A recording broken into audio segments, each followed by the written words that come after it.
Hello नमस्कार दोस्तों, कैसे हैं आप सब। तो आज हम लोग देखेंगे कक्षा 10वीं गणित के अध्याय 3 के प्रश्नावली 3। ठीक है। तो इसमें दो टाइप के क्वेश्चन आप लोग को मिल जाएंगे। तो पहला क्वेश्चन क्या है, आपको जो वर्ग समीकरण है उसको पूर्ण वर्ग विधि से हल करना है। ठीक है। और दूसरा जो क्वेश्चन है वो क्या है कि शब्दों के रूप में जो दे दिया है, जैसे कि आप लोगों ने पिछले पार्ट में पढ़ा है अध्याय 2 में कि शब्दों के रूप में दे दिया गया था और उसका समीकरण बनाते थे और समीकरण को हल करते थे कोई भी विधि से। इसमें भी वही चीज़ है, इसमें भी समीकरण बनाना है और समीकरण एक बार बन गया तो उसके बाद कोई भी विधि से आप लोग हल कर सकते हैं उसको। ठीक है। वर्ग समीकरण बनेगा, वर्ग समीकरण बनने के बाद जिस भी विधि से आप लोग को हल करना है कर सकते हैं। ठीक है। तो पहले तो हम लोग ये विधि को पहले देखते हैं। ठीक है। पूर्ण वर्ग विधि से वर्ग समीकरणों को हल करना, ये पहले देखते हैं। तो अभी हम लोगों ने इससे पहले वर्ग समीकरण को हल करने की एक विधि पढ़ी थी पिछले ही प्रश्नवाली में। इससे पहले वीडियो में मैंने बताया था, क्या बताया था कि उसमें वर्ग समीकरण जो होता है उसको गुणनखंड करते थे, गुणनखंड करने के बाद उसको मान निकालते थे अलग अलग। ठीक है, अथवा कर करके। इसमें भी कुछ वैसा ही करना है, लेकिन इसमें पूर्ण वर्ग विधि से ही करना है। ठीक है, पूर्ण वर्ग विधि से। तो गुणनखंड विधि से कैसे प्रश्नों को हल करते थे आप लोग को पता ही होगा। आप लोगों ने शून्यक वाले में भी गुणनखंड किया हुआ है ना। तो जैसे कि मैं एक बार गुणनखंड विधि को एक बार हल्का सा बता देता हूँ, उसके बाद इस विधि में आता हूँ। ठीक है। तो इसमें x square minus x minus six, मान लो कि ये प्रश्न है हमारा, इसको हमको गुणनखंड विधि से हल करना है। तो क्या करते थे, जो ये फर्स्ट वाला जो है और लास्ट वाला दोनों को आपस में पहले गुना करके यहाँ लिख लेते थे या अलग से रख लेते थे। ये माइनस सिक्स गुणित एक्स स्क्वायर होगा तो माइनस सिक्स एक्स स्क्वायर हो जाएगा। अब इसको हम लोग जितना तरीका से तोड़ सकते हैं, जितना पॉसिबल तरीका है इसको तोड़ने का, उस तरीके से इसको तोड़ते थे। तो माइनस सिक्स एक्स स्क्वायर को तोड़ो तो minus three x into two x ये हो सकता है, three x into minus two x हो सकता है, सिक्स एक्स इंटू एक्स हो सकता है, और sorry minus six x into x, और six x into minus x. इतने तरीके से हम लोग इसको तोड़ सकते हैं। अब इनमें से उस जोड़े को चूज करना है, उस जोड़े को चुनना है जो यहाँ पर जोड़ने या घटाने से माइनस एक्स आए। ठीक है। तो जोड़ने से या घटाने से ही आएगा। ठीक है, माइनस है मतलब कि घटा है तभी तो आया है। तो यहाँ बड़ी संख्या किस में होगी, माइनस में होगी, और छोटी संख्या प्लस में होगी, तभी यहाँ पे माइनस आएगा। तो मैं एक्स को क्या लिख सकता हूँ, माइनस थ्री एक्स, ये पहला वाला ऐसे चुनते थे ना। और यहाँ पे plus two x minus six equal to zero ऐसे आता था। देखिए तीन दूनी छः, माइनस आ गया, और ऋण तीन धन दो करेंगे तो माइनस एक्स। इन दोनों में एक्स कॉमन है तो एक्स से निकाल लिए, तो यहाँ एक्स माइनस थ्री बचा। यहाँ प्लस टू कॉमन है तो एक्स माइनस थ्री बचेगा इक्वल टू जीरो। दोनों में एक्स माइनस थ्री है तो एक्स माइनस थ्री ऐसे निकलता था, और यहाँ एक्स प्लस टू निकलता था, ऐसा हो जाता था। अब इन दोनों में से जो भी मतलब कि अलग अलग बारी बारी से, यदि इसको इधर पक्षांतर कर दूंगा तो इससे एक्स का मान निकलेगा, या इसको इधर पक्षांतर कर दूंगा तो इससे एक्स का मान निकलेगा। बारी बारी से कर सकते हैं ना, दो तरीके से इसको हम लोग एक्स का मान निकाल सकते हैं। या तो इसको इधर भेज दूंगा तो इससे मान निकल जाएगा, इसको इधर भेज दूंगा तो इससे मान निकल जाएगा। तो वही चीज़ रहता है, x minus three equal to zero या x plus two equal to zero. तो एक्स इक्वल टू थ्री या x equal to minus two. आप लोग दोनों को रख के चेक कर सकते हैं कि यहाँ रखोगे ना, आप लोग तीन रखोगे तो भी शून्य आएगा, दो माइनस टू रखोगे तो भी शून्य आएगा। तो इस तरह से हम लोग ये गुणनखंड विधि से हल करते थे। ये क्या था हमारा, गुणनखंडन। गुणनखंडन मतलब गुना के रूप में तोड़ते थे। यहाँ देखिए आप लोग, तोड़ दिया ना मैंने, तोड़ने के बाद इसको हल करते थे। अब इसी जो प्रश्न है उसी को हम लोग पूर्ण वर्ग विधि से हल करके देखना है। ठीक है। तो पूर्ण वर्ग विधि नाम से ही स्पष्ट है। पूर्ण वर्ग विधि क्या होता है कि हम लोग जो भी समीकरण दिया है उसको एक पूर्ण वर्ग के रूप में बना लेंगे। ठीक है। और जो भी बच जाएगा उसको बराबर के उस पार ले जाएंगे। तो इसमें क्या क्या चीज़ ध्यान रखना है उसको मैं पहले बता देता हूँ। पहले तो दो सूत्र याद रखना है आप लोग को, और आप लोग पढ़ चुके हो, उसको पहले ही पढ़ चुके हो, सर्व समीका जो पढ़े हो ना वही। तो क्या क्या सूत्र है, पहला तो ए प्लस बी पूरे का घात दो इक्वल टू क्या होता है, a square plus two A B plus B square. और क्या होता है, ए माइनस बी पूरे का वर्ग equal to A square minus two A B plus B square. ठीक है, ये दोनों सूत्र आप लोग को ध्यान में रखना है, याद रखना है। अब यहाँ एक चीज़ और ध्यान देना है, मैंने पहले भी आप लोगों को कक्षाओं में बताया था और अभी भी बता रहा हूँ, ठीक है, हमेशा याद रखना है चीज़। यदि हम अपने से, ठीक है, यदि हम किसी भी संख्या में, संख्या मतलब कि चर या अचर कोई भी हो सकता है, ठीक है, अगर हम लोग अपने से किसी भी संख्या में अलग से कोई नया संख्या गुना करते हैं, जोड़ते हैं, भाग करते हैं या घटाते हैं,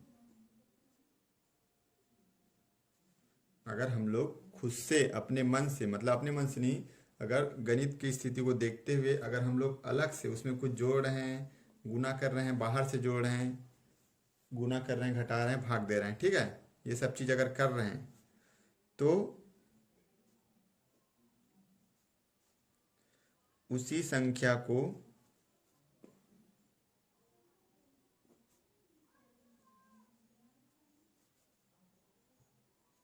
उसके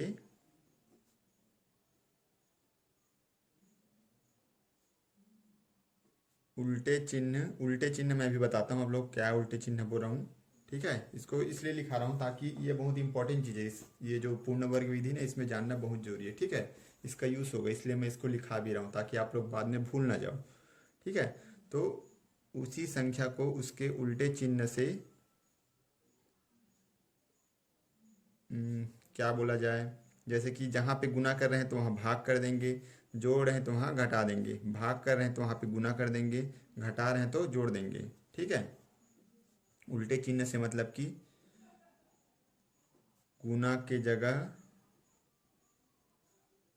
भाग या जोड़ के जगह घटाना, ये ठीक है। सेम उल्टा, भाग किए तो गुना और घटाए हैं तो जोड़ेंगे, ठीक है, करते हैं। चलिए अब मैं एक एग्जांपल देके आप लोग को बता रहा हूँ, ठीक है, कैसे होता है ये। तो चलिए इसका एग्जांपल देखते हैं कैसे होता है। मान लो कि कोई समीकरण है मेरे पास x+7 इक्वल टू 5, मान लो कि, ठीक है, समझना है आप लोग को। अब मैं यदि इसमें अपने से, ठीक है, कोई संख्या जोड़ रहा हूँ, मान लो कि इसमें मैं 2 जोड़ दिया, अपने से जोड़ दिया ना, कुछ बोला नहीं है अगर प्रश्न में, ठीक है, तो इसमें मेरे को बैलेंस करने के लिए 2 घटाना पड़ेगा। अगर ये मेरा स्टैंडर्ड समीकरण है तो यदि मैं इसमें 2 जोड़ रहा हूँ तो 2 घटाना भी पड़ेगा, ठीक है, तब ये समीकरण क्या हो पाएगा, बैलेंस हो पाएगा ना। हमको ऐसे इसमें जोड़ना है, घटाना है कि इसमें इस समीकरण में कोई प्रभाव ना पड़े, ठीक है। तो यहाँ देखिए, अगर 2 जोड़ दिया और 2 घटा दिया तो कुछ समीकरण में प्रभाव पड़ेगा क्या, ये तो 2 और 2 शून्य हो जाएगा, ठीक है। लेकिन मेरा जो काम है इसमें जो करना रहेगा वो मेरा हो जाएगा उससे, ठीक है, इसलिए ये सब करना पड़ेगा। तो 7 2 9 हो जाएगा और उधर भी 5 और 2 7 हो जाएगा। तो यहाँ x⁻9 बराबर 7, ये भी सही है और ये भी सही है, ठीक है, ये पहला हो गया। यदि 5x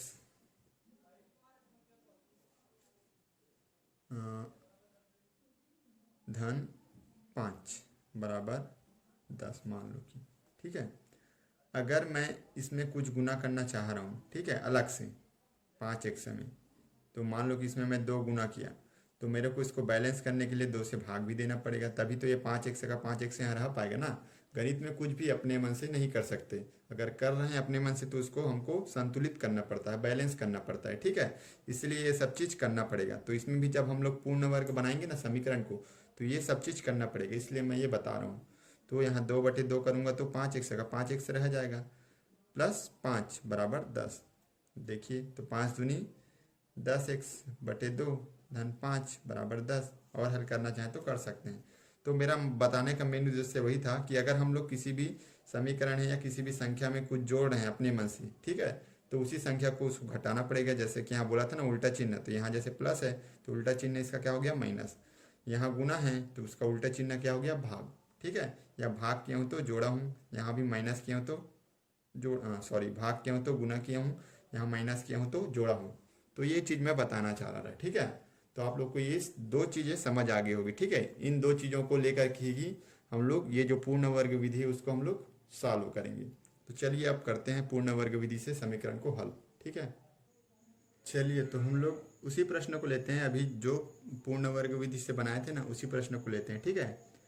तो वो प्रश्न क्या था, पूर्ण वर्ग विधि से नहीं, गुणनखंडन विधि से अभी बनाए थे ना, उसी प्रश्न को लेते हैं और उसका आंसर चेक करते हैं। तो x² माइनस क्या था, x माइनस 6 इक्वल टू 0। इसको बनाना है हमको, पूर्ण वर्ग विधि से हल करना है। ध्यान से देखिए कैसे हल करना है। तो पूर्ण वर्ग यहाँ माइनस दिखाई दे रहा है, ठीक है। तो हम दो सूत्र पढ़े हैं, a+b का वर्ग a माइनस बी का वर्ग, ठीक है। तो यहाँ माइनस है तो हम लोग को आपको ध्यान में रखना है जो x जिस चिन्ह में रहेगा वही चिन्ह वाला सूत्र आप लोगों को उसी के रूप में उसको बनाना है। तो यहाँ a माइनस बी पूरे का वर्ग क्या होता है, a² minus 2ab plus b का वर्ग। तो ये जो समीकरण है उसको इस रूप में पहले चेंज करना है। इस रूप में जैसे ही आएगा तो हमारा समीकरण कैसे बन जाएगा, इस रूप में परिवर्तित हो जाएगा, ठीक है। तो इस रूप में बनाने के लिए हमको देखना है क्या क्या चीज़ है, ठीक है। अब देखिए इससे तुलना करना है हमको। तो इसका ये जो समीकरण दिए है उसको ये जो सूत्र है ना उससे तुलना कीजिए तो ज़रा। तो यहाँ x² है तो यहाँ भी a² है। फर्स्ट पॉइंट तो क्लियर है, दोनों सेम है। सेकंड में आ जाते हैं। सेकंड में क्या क्या है, तो हमारा क्या हो गया, ये a मतलब कि ये x है, a की जगह में क्या आ गया, x आ गया। तो a बराबर हमारा x तो है। अब यहाँ देखते हैं, अब दूसरा जो दूसरा जो पद है या दूसरा जो पोजीशन है उसमें क्या क्या चीज़ है, a हमारा a x था ना, तो a तो यहाँ है लेकिन 2 और b नहीं है, ठीक है। इसमें 2 और b नहीं है। और जब यहाँ से b हमको पता चल जाएगा तो b² भी हमको अलग से ऐड करना पड़ेगा, जोड़ना पड़ेगा उसमें, ठीक है। ये -6 b नहीं है, ध्यान में रखना, ठीक है। तो चलिए पहले तो इस रूप में बनाते हैं। अब यहाँ हमारा वही खेल आएगा, गुना करते हैं और अलग से अपने से गुना करते हैं, भाग करते हैं, अपने से जोड़ते हैं और घटाते हैं, वही वाला खेल, ठीक है। तो कैसे करना है, पहला स्टेप, पहला तो हल कर लेना है। आपको पहचान लेना है, माइनस है तो माइनस वाला सूत्र लगाना है, प्लस है तो प्लस वाला सूत्र लगाना है, ठीक है। पहले तो सिंपल समीकरण को लिख लेते हैं, x² minus x minus 6 equal to 0, ये दिया है। अब यहाँ देखिए तुलना कीजिए जरा, a बराबर क्या है हमारा, x है, a बराबर क्या है, x है। तो अब हमारा अभी b हमको पता नहीं चला है, ठीक है, b हमको पता नहीं, b जैसे ही पता चलेगा यहाँ लिख लेंगे। तो चलिए ये x² हो गया माइनस, अब सूत्र में क्या है, 2 है। तो सूत्र में जो संख्या दिख रहा है उसको पहले से लिख लें। सूत्र में 2 है, 2 रहता है, अगर यहाँ 2 है पहले से या 2 के रूप में टूट रहा है तो आपको यहीं से तोड़ लेना है, अलग से लिखने की ज़रूरत नहीं है, ध्यान रखना, ठीक है। यहाँ 2 नहीं दिया इसलिए मैं अलग से इसको 2 को क्या करूँगा, इसमें गुना करूँगा, ठीक है। और 1 से तो पहले से दिया है। अब चूंकि मैं 2 को अपने से गुना किया हूँ, ठीक है, तो यहाँ मेरे को उसको बैलेंस करने के लिए भाग भी देना पड़ेगा। अभी बताया ना मैं, -6 है तो -6 से लिख दीजिए, या 6 को उधर पक्षांतर कर देते हैं, चलो बराबर जाके उधर क्या हो जाएगा, +6 हो जाएगा। तो देखिए इसमें कोई अंतर आया क्या, x² का x² और 2 कटेगा तो -x का -x और 6 इधर आएगा तो -6, ठीक है। तो हमने जो गुना किया और भाग किया उससे समीकरण में कोई अंतर नहीं आना, ऐसे बैलेंस लेके हमको चलना है, ठीक है। लेकिन हमको ये सूत्र बनाने के लिए यहाँ पे 2 लाना जरूरी है, 2 आएगा तभी ये सूत्र में कन्वर्ट हो पाएगा, तभी हमारा पूर्ण वर्ग बन पाएगा, ठीक है। तो यहाँ पे मैं क्या कर दिया, 2 से गुना कर दिया, और चूंकि 2 से गुना किया हूँ इसलिए 2 से भाग भी देना पड़ेगा, ठीक है। तो अब देखिए, अब हमारे सूत्र में b² भी है। अब यहाँ से हमको एक चीज़ और पता चल गया, a की जगह में x है। अब इससे तुलना कीजिए, 2 की जगह में 2 है, a की जगह में x है, अब ये जो इसके साथ बी भी है, तो जो भी चीज़ यहाँ पे बचेगा वो हमारा क्या हो जाएगा, बी हो जाएगा। तो यहाँ क्या बच रहा है, 1/2 बच रहा है, तो बी हमारा क्या हो जाएगा, 1/2। ऐसे पहचानना है, ठीक है।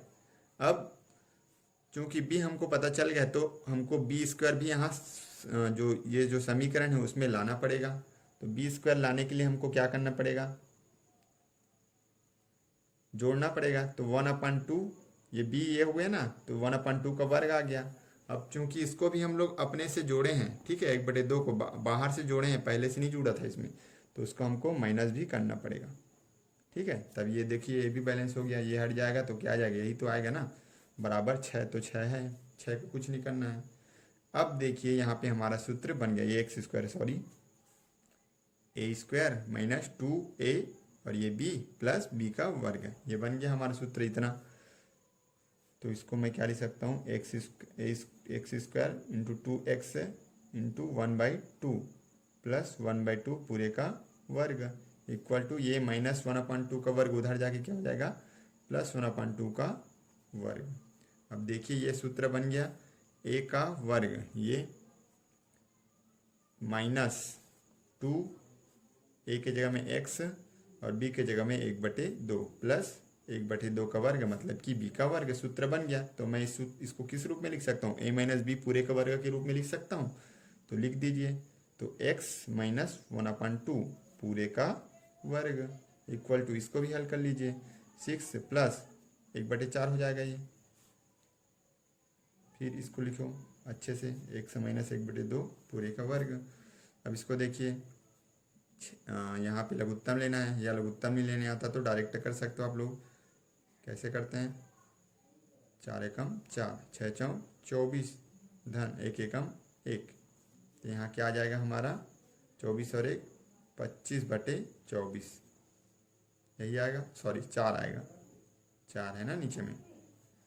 अब देखिए यहाँ पे x माइनस 1/2, जब भी हम लोग वर्ग हटाते हैं तो इधर क्या आ जाता है, वर्गमूल आ जाता है, ठीक है।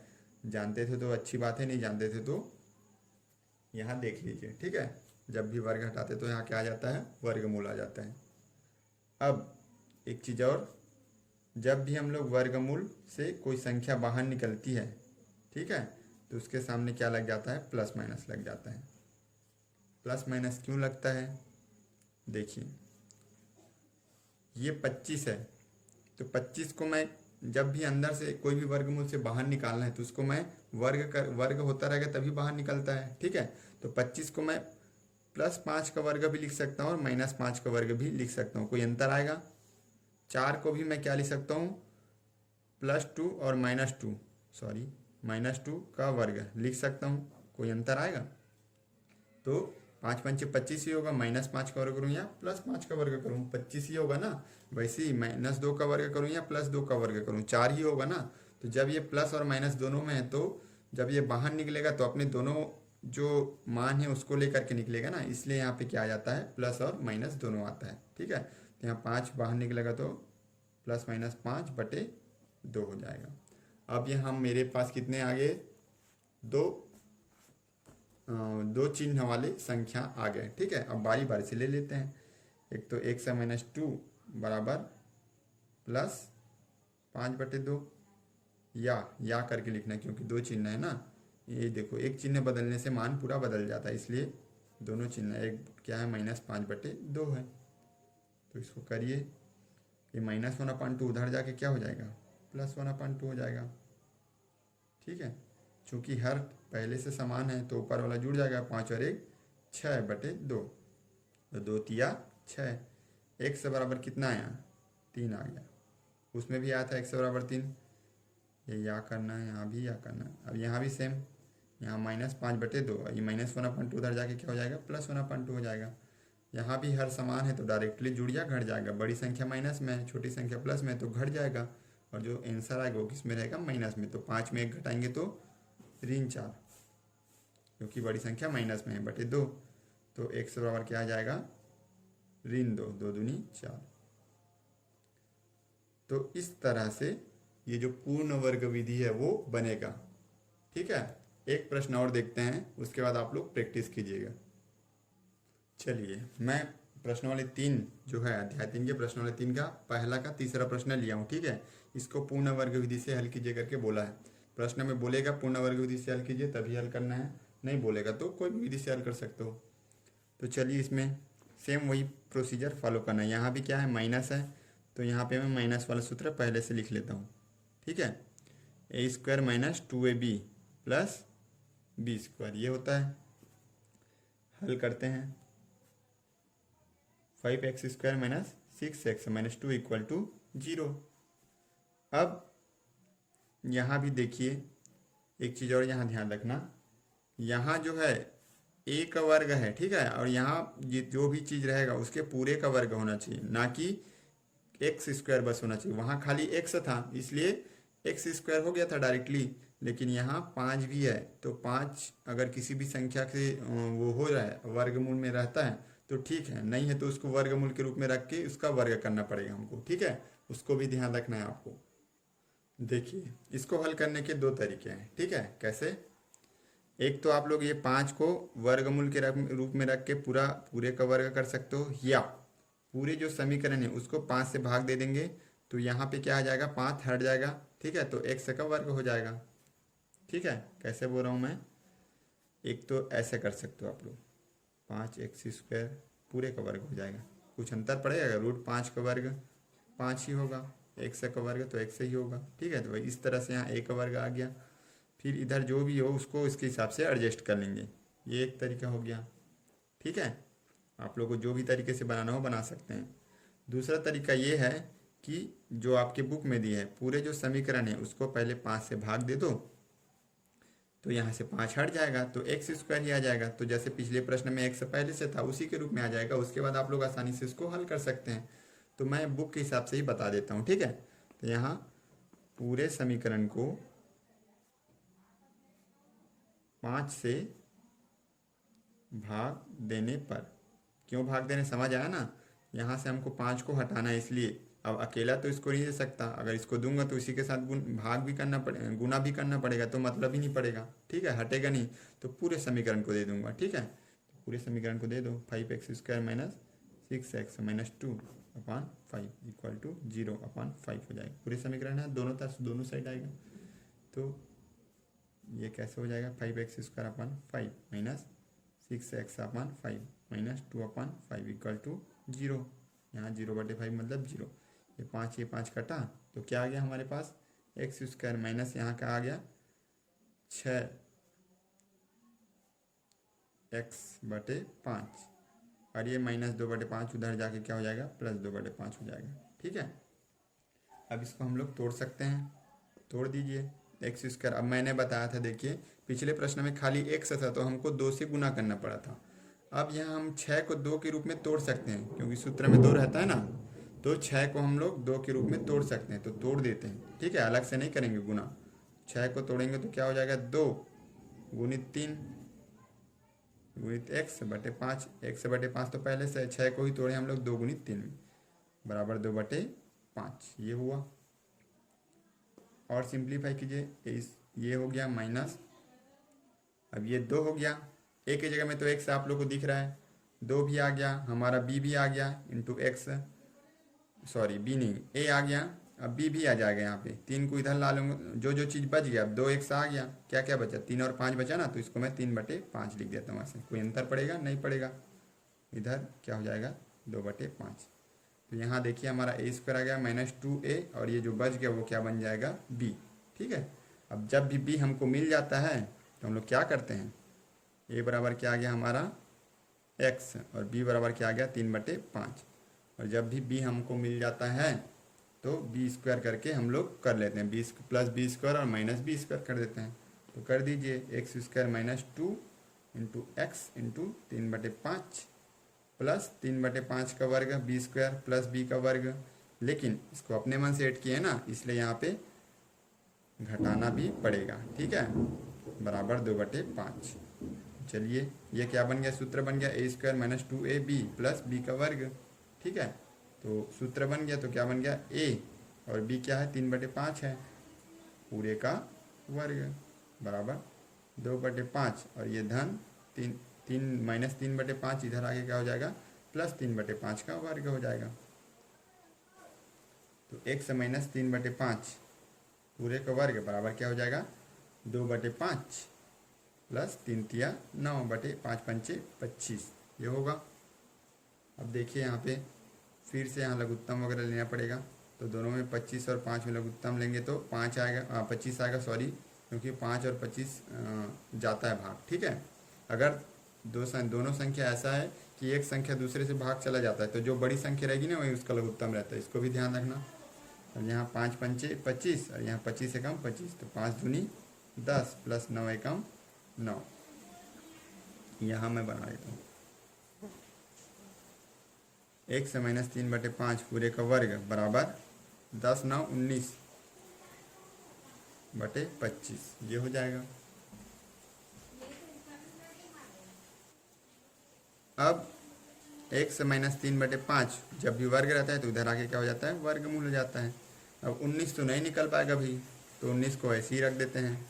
5 25 से 5 निकल जाएगा तो ये प्लस माइनस हो जाएगा। ठीक है, x माइनस 3/5, तो x बराबर या तो एक बार प्लस या ऐसे करते हैं 3/5 इक्वल टू 19/5 ये हो जाएगा। एक प्लस में रहेगा, प्लस में पहले हल करते हैं, ठीक है, उसके बाद माइनस में कर लेंगे। तो x बराबर √19/5 धन 3/5 इक्वल टू √19/5 ये हो जाएगा। और एक बार क्या हो जाएगा, x इक्वल टू √19/5 ऋण सॉरी ये ऋण है ये धन है 3/5। ठीक है, यहाँ लिख देता हूँ मैं ऐसे, x इक्वल टू ये क्या हो जाएगा 3 ऋण √19/5, तो ये हमारा 2 मान आ जाएगा। तो इस तरह से आप लोगों को हल करना है। ठीक है, और कोई डाउट रहेगा तो कमेंट सेक्शन में बता देना। Thank you.